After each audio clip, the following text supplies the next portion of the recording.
Hey everybody, this is Jonathan from Base 9. Welcome to part 5 of our series Git plus Bluehost automatic deployment to a live repository.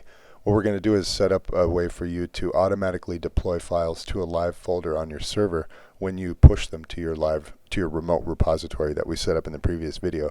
So you should have this repo that we cloned, my first repo. The first step that we want to do is open up Git Bash. And we're going to SSH into our server.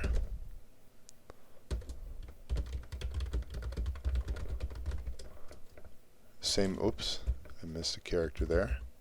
Same as we've done before.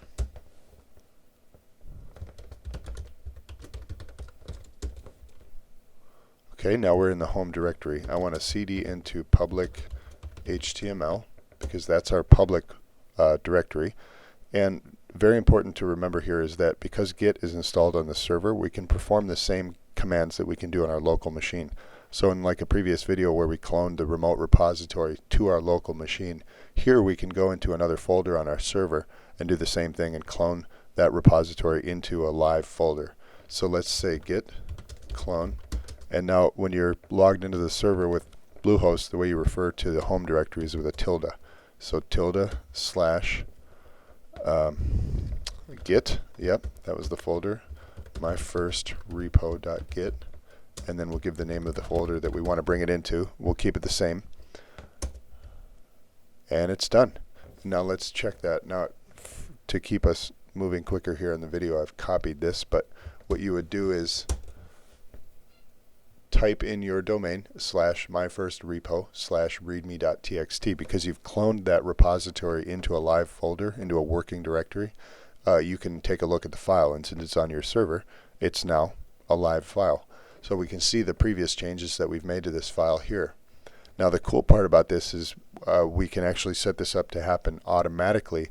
Now the live directory is just a clone.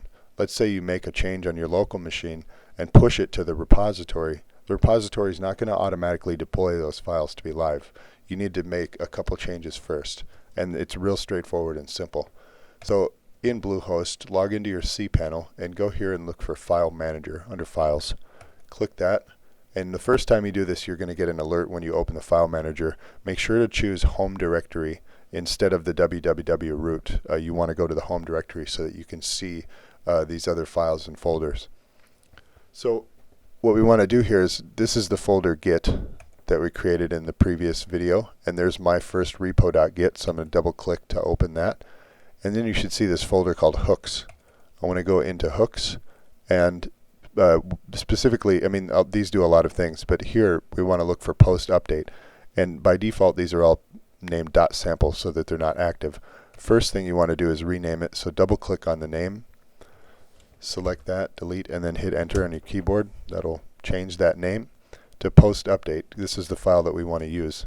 Right click, go to code edit, and then just click edit. Now this is specific to cPanel, so you could do this via the command line, via terminal.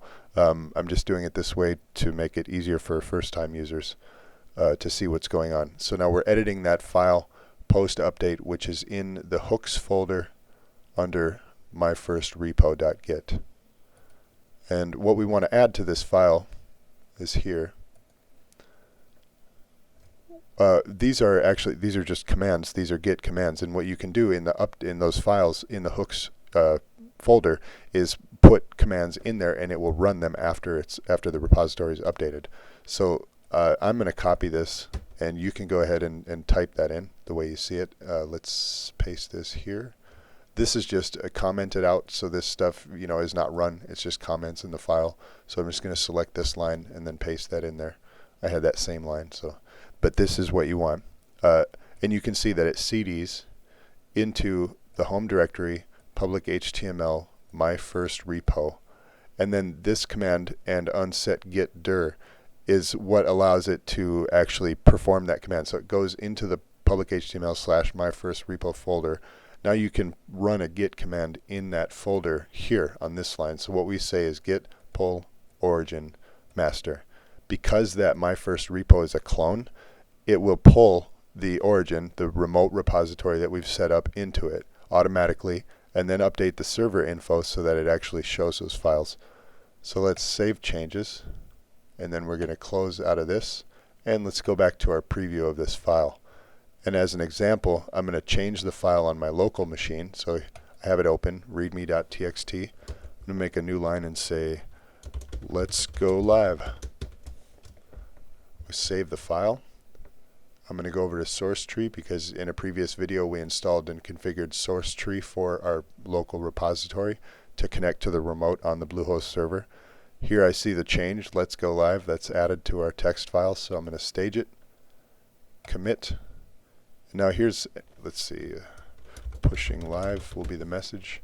Here's a handy thing with source tree. You can check this box, push commits immediately to origin, so that you don't have to commit and then click push again. It'll do it right now. So check that box, click commit.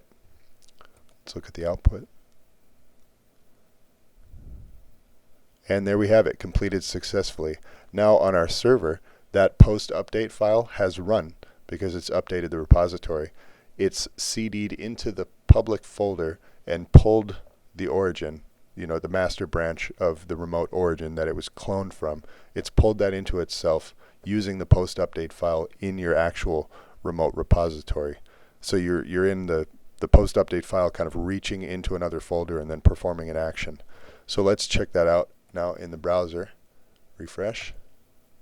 And there we have it. There's our new line. So imagine the possibilities here. This could be an entire WordPress installation or anything else that you can have running on your local machine, and you can automatically deploy it to a live folder every time you push something to your remote repository. In future videos, we'll look over other ways to work with this technique. So be sure to tune into those videos. Thanks for watching.